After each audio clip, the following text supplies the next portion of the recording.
विशाल। अपने YouTube channel intelligent math से यदि अभी तक आपने मेरे चैनल को सब्सक्राइब ना किया हो तो प्लीज सब्सक्राइब करें, बेल आइकन को प्रेस करें जिससे आपको नई नोटिफिकेशन मिलती रहे। अब इस क्वेश्चन की बात करते हैं नूतन मैथमेटिक्स का 7C का क्वेश्चन नंबर फर्स्ट दिया, examine the consistency of the following equations of system.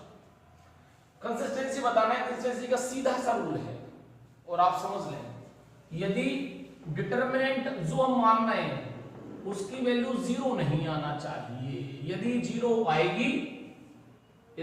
आएगी तो वो कंसिस्टेंट नहीं होगा। जीरो, यदि वो 0 आ गई तो कंसिस्टेंट नहीं होगा, और 0 आ गई तो मतलब यदि आप समझ लें जैसे हमने मॉडुलस ए की वैल्यू निकाली, मॉडुलस में डिटरमिनेंट ए की वैल्यू निकाली, कोई भी आई 4 5 6 7 से, तो ये कंसिस्टेंट होगा। यदि 0 आ गई तो ये कंसिस्टेंट नहीं होगा। तो अब देखते हैं इसको। तो सबसे पहले इस इक्वेशन की बात करें, इक्वेशन में हम लोग लेट करते हैं, यहां सॉल्यूशन की बात करता हूं, समझने का प्रयास करते हैं। हम लेट करते हैं ax b, क्या करते हैं ax b। यहां पर इस पूरी इक्वेशन में a की वैल्यू दी है, x की वैल्यू, b की वैल्यू कैसे होगी वो मैं बताता हूं। हियर a की वैल्यू क्या होती है, coefficient of the x, coefficient of the y and the coefficient of the z, सारी वैल्यू आएगी जो साइन के साथ है। 5, ये 1 और ये 4। यहां देखा तो ये आएगा 2 3 5, ये क्या आएगा 5 -2 और ये 6। आपको पूछा x की वैल्यू क्या होगी, तो x की वैल्यू जितने भी वेरिएबल है, वेरिएबल कितने हमारे पास 3 वेरिएबल है, वो वेरिएबल है x y z, x y और z। अच्छा, इसके बाद b की वैल्यू क्या होगी, जो राइट हैंड साइड में हमने वैल्यू छोड़ दी, कांस्टेंट वैल्यू जो छोड़ दी है, यानी 5 to 1। मैंने आपको एक बात बताई, कंसिस्टेंस के लिए सबसे बड़ी एक ही बात है कि जब भी हम डिटरमिनेंट a फाइंड करें तो वो 0 ना आए। क्या नहीं आए, वो 0 नहीं आए। तो क्या लिखेंगे भाई, इसके लिए सबसे पहले हम डिटरमिनेंट a फाइंड करते हैं।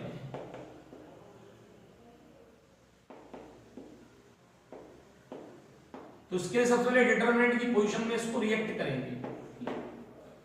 5 - 1 4, 2 3 5 और 5 - 2 6। Expand with respect to r1। r1 के लिए एक्सपेंड करो तो ये 5 को लेंगे तो ये वाला कॉलम कैंसिल, ये रो कैंसिल, क्या बचेगा 3 5 -2 6, प्लस के बाद क्या आना है माइनस, तो माइनस पहले से दिया तो माइनस माइनस प्लस, ये कॉलम कैंसिल, ये रो कैंसिल, 2 5 5 6। नेक्स्ट देखें 4, तो ये वाला कॉलम कैंसिल, ये रो कैंसिल, 2 3 5 -2। सॉल्व करते हैं इसको। 6 3 जा 18, 5 2 जा 10, एक माइनस और आना है तो प्लस कर देंगे, प्लस का 1, 6 2 जा 12 और 5 5 जा 25, 2 2 जा 4 और 5 3 जा 15, 18 और आपके 10 28 होंगे, 28 5 जा 140, ये आएंगे आपके माइनस का 13, और ये माइनस के आएंगे 29 हो गए, 29 2 जा 29 into 4, 9 4 जा 36, कैरी 3, 4 2 जा 8 और 3 11। तो ये आ जाएंगे माइनस के 116।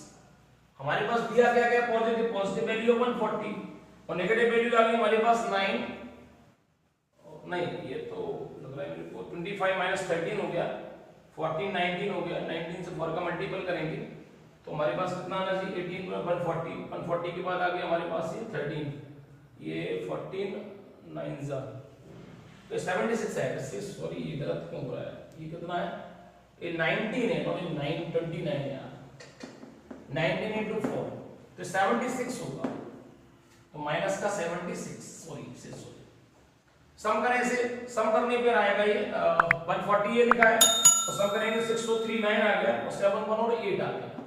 ये माइनस की वैल्यू तो 0 9 1 आएगा, ये 13 8 आपका 5 आ जाएगा और ये माइनस का, यानी यहाँ आ गया आपके पास माइनस का 5 1। क्या ये 0 है, आप कहोगे सर ये तो 0 नहीं है, क्या है ये 0 नहीं है, तो क्या लिखेंगे हम,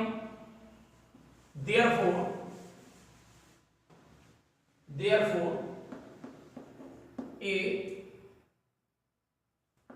is non-singular matrix। Non singular matrix यानी implies A inverse exist. A inverse exist हो जाएगा। क्यों हो जाएगा? क्योंकि ए इनवर्स में जब हम 0 से डिवाइड देंगे तो इनफिनिटी हो जाएगा, इसमें तो 0 है ही नहीं, तो क्या लिख देंगे? Hence system of equation is consistent।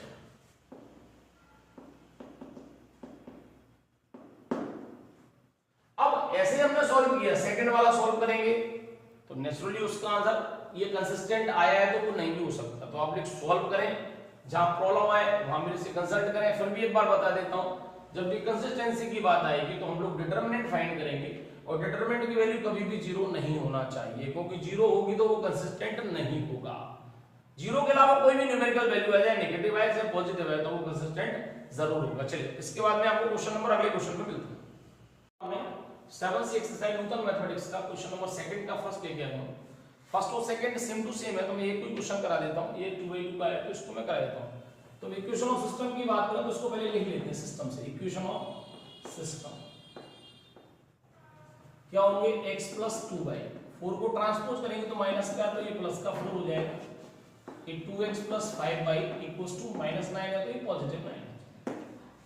मैंने आपको बताया था एक क्वेश्चन किस कंडीशन से काम करते हैं, या लेट करते हैं, और लेट मैंने बताया था ax = b होता है, ax = b होता है। यदि मैं a को यहाँ ट्रांसपोज करके ले जाऊं, जैसे आप समझ लें, तो ये निश्चित रूप से ये हो जाएगा a इनवर्स = x भी होता है। क्या होता है? a इनवर्स = x भी। यदि मैं a को यहाँ ट्रांसपोज, देखिए रूल क्या कहता है वो बताया दो, कैसे ट्रांसपोज होता है। जैसे ax = b दिया है, x = हो जाएगा b/a, a पे पावर कितनी है 1, तो ये कब जाएगा ऊपर, तो ये जाएगा x = a इनवर्स b। हमें इस पोजीशन को क्लियर करना है, तो यहाँ क्या हो जाएगा? x = a inverse b। तो एक बात बहुत अच्छी तरह आप समझिए कि हमें abc की वैल्यू तो यहाँ, सॉरी abx की वैल्यू तो मिलने वाली है। उसके बाद a का हमें a इनवर्स फाइंड करना होगा। जब तक हम a इनवर्स फाइंड नहीं करेंगे तब तक क्वेश्चन सॉल्व नहीं होगा। पुराना पैटर्न है, इसके पहले 7b में भी आपको मैंने a इनवर्स फाइंड करना बताया था। चलिए, तो a इनवर्स फाइंड करने के लिए सबसे पहले हमें यहाँ पर हम देखेंगे हियर a की वैल्यू देखेंगे क्या होगी। a की वैल्यू आएगी हमारे पास, x का कोएफिशिएंट है 1 और y का कोएफिशिएंट है 2, x का कोएफिशिएंट है 2 और y का कोएफिशिएंट है 5। हम बात करते हैं x की, तो कोएफिशिएंट के साथ वेरिएबल भी होगा तो x और y।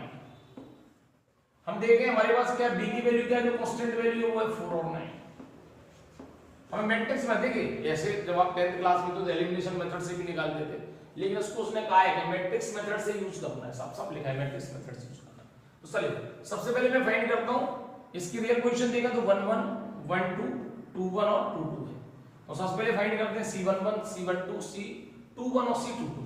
चलिए C11 -1 की पावर 1 + 1, तो ये क्या बचा? ये वाला कॉलम कैंसिल, रो कैंसिल, तो ये 5 आएगा। ये पॉजिटिव 1 आएगा, क्योंकि इवन पावर लगी तो पॉजिटिव 5। मैं टाइप लिख रहा हूं, थोड़ा सा ध्यान रखें। C12 की बात करें -1 की पावर 1 + 2, ये अपन ने कहा तो ये वाला ये कॉलम कैंसिल हो जाएगा और ये वाली रो कैंसिल हो जाएगी, तो क्या बचेगा? सिर्फ 2। तो अब देखें ऑड पावर है तो -2।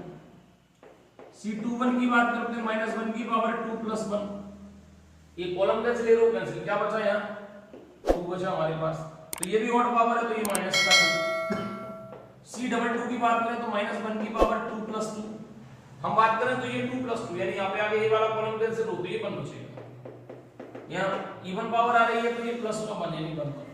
हम देखें यहाँ पर हमारे पास जो फाइंड है वो हमारे पास c की वैल्यू आ चुकी है। c क्या हमारे पास 5 -2 -2 और 1। हमें क्या फाइंड करना है? हमें एडजॉइंट फाइंड करना है, क्योंकि a इनवर्स का फार्मूला होता है adjoint a upon determinant a। तो हम देखें भाई एडजॉइंट a क्या फार्मूला होगा? c का ट्रांसपोज। तो जो रो है वो कॉलम बन जाएंगे, जो कॉलम है वो रो बन जाएंगे, -2 और 1। क्लियर बात?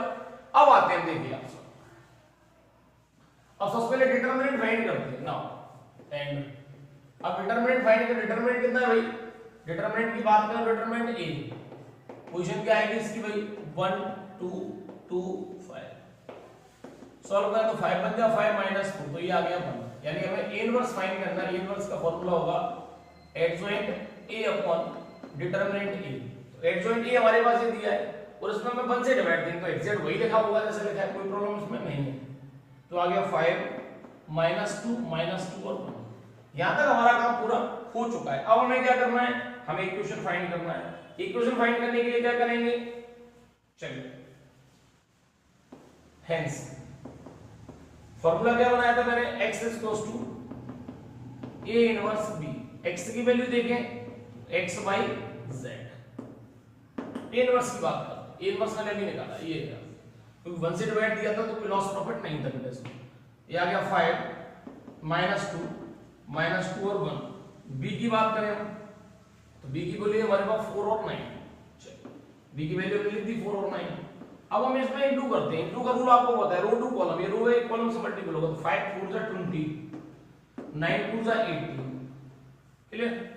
हम इसकी बात करें तो 2 4 जा 8 और 1 9 जा 9, सॉल्व करें तो ये आ गया 2 और ये आ गया 1। अब हम कंपेयर करते हैं x सॉरी y z कहां से आ गया, x और y था जी, x और ये y। तो x का कंपेयर करेंगे तो डेफिनेटली x की वैल्यू 2 आएगी और y की वैल्यू आएगी 1। ये हमारे पास इसका आंसर है। अब हमारा मन होता है कि सर ये हमने कर तो लिया, वेरीफाई कैसे करें, तो किसी भी इक्वेशन में रख के देखिए, जैसे x की वैल्यू मैंने रखी 2, इसमें रखा y की वैल्यू 1, तो 2 1 जा 2 और 2 और 2 4, 4 में से 4 गया 0, तो हमारा जो इक्वेशन है वो बैलेंस्ड करता है, बैलेंस किया। ऐसे ही आपको क्वेश्चन नंबर इसका सेकंड पार्ट जो दिया है उसको भी आपको सॉल्व करना है, तरीका यही है, तरीका नहीं बदलने का। अभी मैंने आपको 2 इक्वेशंस वाला करके बताया, मैं इसके बाद आपको 3 इक्वेशंस वाला सॉल्व करके बताऊंगा। फिर भी कोई परेशानी तो कमेंट बॉक्स में कमेंट करें, कोई परेशानी तो मैं उसको बिल्कुल निस्संदेह उसको सॉल्व करूंगा। जय हिंद। क्वेश्चन नंबर 3 लेके आया हूं 7C एक्सरसाइज का, और अभी पिछले वीडियो में मैंने आपको बताया था 2 इक्वेशंस वाला सॉल्व किया था, इसमें वेरिएबल 2 थे x और y। अब यहाँ 3 वेरिएबल आ गए z तक, और ये सवाल लगभग 4th 5th 6th 7th 8th same to same है। तो एक क्वेश्चन में करा रहा हूं, जैसे आपको सारी क्वेश्चन सॉल्व करना है। तो सबसे पहले जो करते हैं वो देखेंगे इस इक्वेशन को जो सॉल्व करना है, दोनों इक्वेशंस को, तो इक्वेशन को तीनों इक्वेशन को जो सॉल्व करना है वो करना है मैट्रिक्स मेथड से। तो हम देखें सबसे पहले लेट करते हैं इसमें, let ax equals to b, या इंप्लाइज हमें फाइंड करना है x equals to a inverse b। सब फाइंड करने के लिए हमें देखना पड़ेगा इसमें कि a की वैल्यू क्या है, x क्या है और b क्या है। तो सबसे पहले a देखते हैं, coefficient of the x y and the z। तो 2 सॉरी x का कोएफिशिएंट है 1 है, y का कोएफिशिएंट 2 है और z का कोएफिशिएंट 1 है। इसका कोई नहीं होता, उसका 1 होता है, कहते हैं ना सबका मालिक एक, इसका कोई नहीं उसका 1।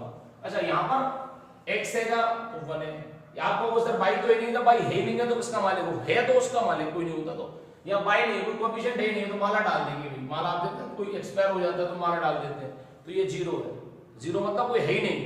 अच्छा z का कोएफिशिएंट क्या है 3, यहाँ x का कोएफिशिएंट क्या है 2, यहाँ y का कोएफिशिएंट -3 और z की पोजीशन पे 0 है, यानी कोई नहीं है, मारा डाला भाई। चलिए x की पोजीशन देखी हमने, x की वैल्यू हमारे पास 7 11 और 1। हम यहाँ b की वैल्यू देखें तो यहाँ b की वैल्यू हमारे पास से सॉरी x की वैल्यू तो वेरिएबल आएगी, से सॉरी वेरिएबल क्या आएंगे x y और z। अच्छा बेटे b की वैल्यू क्या आएगी 7 11 और 1, ठीक है। अब सबसे पहले हमें कोफैक्टर फाइंड करना है, तरीका पुराना है, कोई भी नया तरीका नहीं, तो मैं डायरेक्ट निकाल के बता रहा हूं, आप लोग समझ लें थोड़ा सा।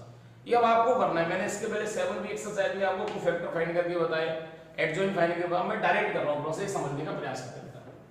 C11 ये वाला कॉलम कैंसिल, ये रो कैंसिल, आप चाहो तो लिख सकते हैं कि क्वेश्चन 11 है, ये 12 है, ये 13 है, ये 21 है, ये 22। इसके पहले यदि आपको समझना है कैसे आए तो 7B में मैंने आपको समझाया है पहले नंबर वीडियो वाले में। इसके बाद 31 32 और 33। तो C11 फाइंड करूंगा तो ये वाली कॉलम कैंसिल, ये रो कैंसिल, 0 का 0 से 0, 3 बन जा 3, माइनस का 3 है तो ये प्लस का 9 हो जाएगा। C11 1 और 1 क्या आता है 2, 2 कैसा होता है इवन, इसलिए पॉजिटिव आएगा, यानी पॉजिटिव 9। समझ ना बात, ये भी सिस्टमैटिक तरीका है। 1 2 लिया तो -2 और 1 3, माइनस आएगा ब्रैकेट के बाद, ध्यान रखें। इसको लिए ये वाला कॉलम कैंसिल, रो कैंसिल, तो 1 का 0 से किया 0 और 3 2 जा 6, यानी प्लस का 6। C13 की बात करें तो 13 में 3 और 1 4 होता है, इसलिए पॉजिटिव। ये वाला कॉलम कैंसिल, ये रो कैंसिल, क्या आया 3 1 जा 3 और 0 का 0, यानी माइनस का 3। C21 की बात करें तो माइनस आएगा, क्यों आया 2 और 1 3 होते हैं ऑड नंबर, ये पोजीशन है, ये कॉलम कैंसिल, ये वाले रो कैंसिल, ये कॉलम कैंसिल, तो 2 0 से 0, 1 3 जा 3 माइनस का, तो ये प्लस का 3, तो हो जाएंगे माइनस का 3। ऐसे हम बात करें C22 की बात करें तो पॉजिटिव है क्योंकि ऑड नंबर है, इस पोजीशन का नहीं करना, ये वाला कॉलम कैंसिल, ये रो कैंसिल, 1 का 0 से किया 0 और 1 का 2 से किया तो 2 माइनस का। C23 की बात करें तो माइनस आएगा क्योंकि 3 और 2 5 होते हैं यानी ऑड नंबर है, ये वाला कॉलम कैंसिल, ये रो कैंसिल, तो 1 3 जा 3, 1 3 जा 3 और 2 2 जा 4, ये पॉजिटिव 7 हो जाएगा, 4 और 3 7 माइनस के माइनस माइनस प्लस। C31 की बात करें 3 और 1 4 होता है यानी इवन नंबर है, 31 की बात करें तो ये वाला कॉलम कैंसिल, ये रो कैंसिल, 2 3 जा 6 माइनस 0 यानी प्लस का 6। C32 की बात करूं तो माइनस आएगा क्योंकि 3 और 2 5, तो ये वाला कॉलम कैंसिल, ये रो कैंसिल, 1 3 जा 3 और 1 1 जा 1 माइनस का 2 आएगा, 3 में से माइनस 1 होगा तो 2 और 2 आगे लगा माइनस। आखिरी नंबर C33, यदि हम C33 की बात करते हैं C33 पॉजिटिव, 3 और 3 6 इवन नंबर होते हैं, ये वाला कॉलम कैंसिल, ये रो कैंसिल, ये होता है 1 2 0, तो 0 का 1 से 0 2 1 जा 2। अब हमें सबसे पहले C फाइंड करना है, तो हमारे पास C देखें हम, C आ गया हमारे पास, जैसी पोजीशन थी वैसे लिखेंगे 9 6 -3 -3 -2 7 6 -2 -2। क्या फाइंड करना है? एडजॉइंट फाइंड करना है, तो एडजॉइंट क्या है? एडजॉइंट ये क्या आएगा? Transpose of C। 9 6 -3 -2 7 6 -2 -2। एडजॉइंट आ गया। अब हमें फाइंड करना है सबसे पहले डिटरमिनेंट फाइंड करना है। डिटरमिनेंट क्यों फाइंड करना है? क्योंकि हमें A इनवर्स फाइंड करना है। तो देखा 1 2 1 1 0 3 और 2 -3 0। क्लियर? वैसे यहीं से क्लियर हो जाता है सर फाइनली। अब मैं देखो जरा सॉल्व करते हैं इसको। Expand with respect to R1 1, ये कॉमन कैंसिल, ये वाला रो कैंसिल, क्या आएगा? हमने ये किया था 9 आ गया। फिर -2, हमने इसके लिए 2 के लिए क्या फाइंड किया था? 1 2 की पोजीशन यही है, क्या फाइंड हुआ था? 6। आप चाहो तो माइनस जैसे यहां लगाए तो आप इसको मत करें, जैसे ये कॉलम में से हो तो 1 1 0 से हो जाएगा, 3 2 जा 6, ये माइनस का 6 आएगा, ये माइनस का 6 आएगा। फिर प्लस का 1, ये कॉलम कैंसिल, ये रो कैंसिल, तो 3 1 जा 3 माइनस का 3 और 2 से 0 हो जाएगा, तो आप देखें 9 प्लस के 12 और माइनस का 3, तो हो गए 18। कितना हो गया हमारे पास? 18। अब हम निकालते हैं A इनवर्स। नाउ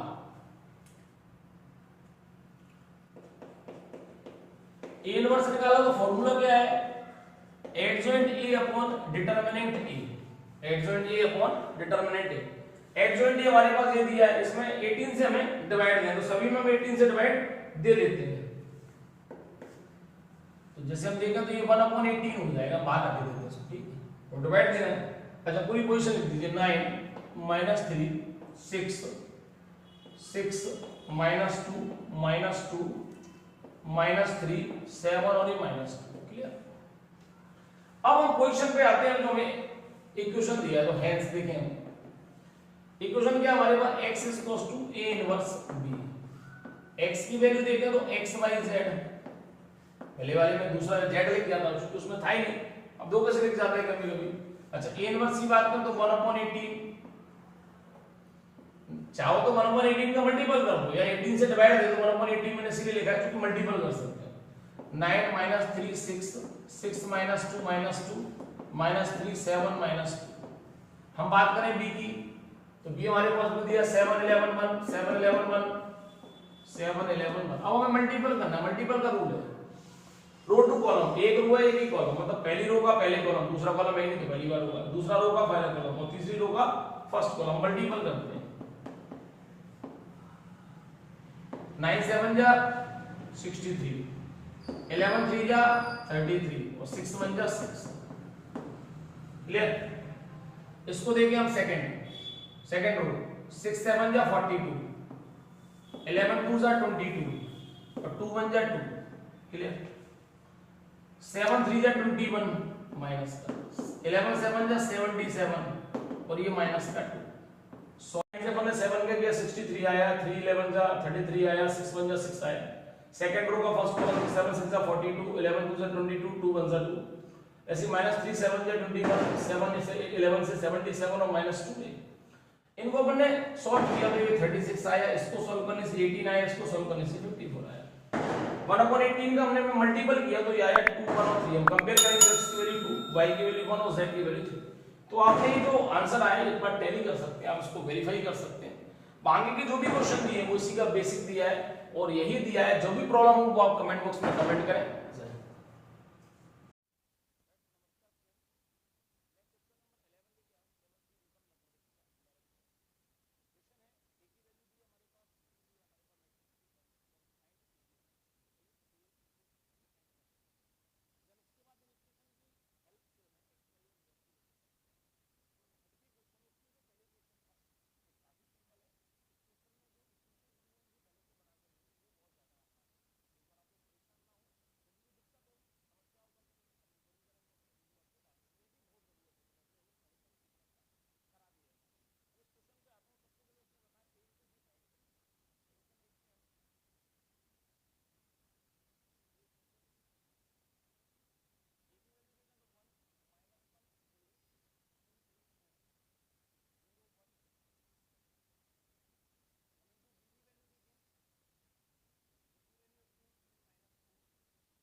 इसके जो पहले मैंने जो वीडियोस को बनाया उसमें आवाज की प्रॉब्लम आई, वॉइस की प्रॉब्लम आई, लेकिन क्वेश्चन तो हो चुका, स्टूड भी हो चुका था।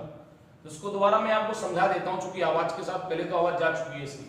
क्वेश्चन लिखा है हमारे पास ए और बी की वैल्यू दी है, उसने कहा फाइंड करना है ए बी का और सॉल्व करना है इस इक्वेशन की हेल्प से हमें x y और z की वैल्यू को फाइंड करना है। तो सबसे पहले हम a डॉट b फाइंड करें। a डॉट b में हमें रो टू कॉलम करना है, जैसे 1 का 2 से करेंगे 2, 1 का 4 से करेंगे तो पॉजिटिव 4 आएगा, 0 का 2 से 2। ये वाली इसको देखो फर्स्ट रो का सेकंड कॉलम से करेंगे तो ये 2 आएगा, ये माइनस का 2 आएगा, 0 आएगा। ऐसे मल्टीपल करके आपको पुराना तरीका भी आपको आता है। मल्टीपल करने के हमारे पास जो वैल्यू आई उसमें सारे में से हमने 6 कॉमन ली है, जो वैल्यू है ये i की वैल्यू हमारे पास, i की वैल्यू है i की वैल्यू हमारे पास है, ये हमने लिख दिया। अब हमें यहां से फाइंड क्या करना है, इनवर्स फाइंड करना है। तो ये आ गया हमारे पास, अभी हमने ab इक्वल्स टू क्या आया 6i, मल्टीप्लाई किया हमने a इनवर्स का, बोथ साइड हमने a इनवर्स का मल्टीपल करेंगे तो a इनवर्स से i आ जाएगा। i वैसे भी i की न्यूमेरिकल वैल्यू देखो तो वैल्यू 1 होती है, तो a इनवर्स की जो वैल्यू आएगी, जैसे हम a इनवर्स देखें तो ये क्या आएगा 6 था, लिखा है इनवर्स, हम डिवाइड देंगे b की साइड तो 1/6 आ जाएगा। b की वैल्यू भी हम यहां से लिख देंगे, भी हमने लिखा था b, तो हमारे पास ये a इनवर्स की वैल्यू फाइंड हो गई। अब हमें नेचुरली फाइंड क्या करना था, हमें फाइंड करना है x की वैल्यू a इनवर्स की। क्या फाइंड करना है हमें, a इनवर्स भी फाइंड करना है। तो x की वैल्यू तो हम देखेंगे, जो भी हमारे वेरिएबल दिया है वो x y z हमारे पास वेरिएबल है। अब इसमें क्या करना है, a इनवर्स की वैल्यू हमने यहां से a इनवर्स की वैल्यू को हमने ये रख दिया है, b की वैल्यू हमारे पास ये दी है, बिल्कुल क्लियर बात। अब करना क्या है इसमें बहुत ध्यान करें आपको, ये इसका में मल्टीपल करना है, तो रो टू कॉलम मल्टीपल होता है, जैसे 2 3 जा 6, 17 2 जा 34, 4 7 जा 28, ऐसे -4 का 3 से करेंगे, फिर 2 का 17 जो -4 का 7 से, 2 का 3 से, -1 का 17 जो 5 का 7 से, सम करके आएगा 12 6 और 24। हम 1/6 का मल्टीपल करेंगे 2 -1 4 आएगा, तब कंपेयर करेंगे हम इसका, तो यहां डेफिनेटिव वैल्यू x की वैल्यू 2 है, y की -1 और z की 4 है। तो एक बार आप इसको देखें, इसका क्या हुआ था कि वीडियो बनाते समय वॉइस खत्म हो गई थी, इसलिए मैंने इसको फिर दोबारा नहीं मिटाला, मैंने इसको आपको दोबारा समझाया है।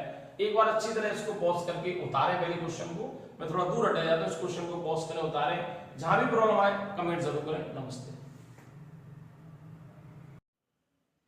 नमस्कार स्टूडेंट, इस एक्सरसाइज का लास्ट क्वेश्चन मैं लेके आया हूं, क्वेश्चन नंबर 12 नंबर दिया है। इस क्वेश्चन को आपको इक्वेशन बना रहा हूं, इक्वेशन बना के आपको सॉल्व करना है, जैसे मैंने पहले कराया है।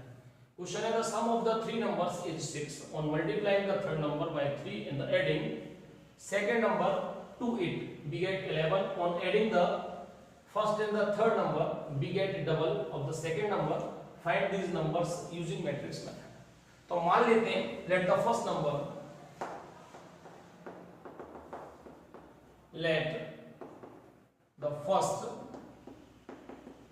second and third number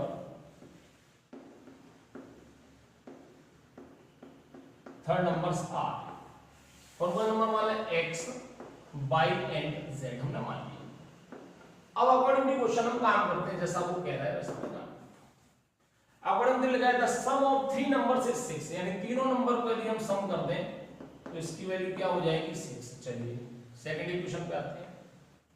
the third number by 3, क्या लिखा है, on multiplying by third number by 3, third number क्या हमारे पास z, इसको 3 से मल्टीप्लाई करना है, ठीक है, एंड एडिंग सेकंड, और सेकंड नंबर को जोड़ दो, सेकंड नंबर यानी y, इन दोनों को सम करेंगे तो 2 it we get 11 और ये 11 मिल जाएगा। चलिए क्लियर।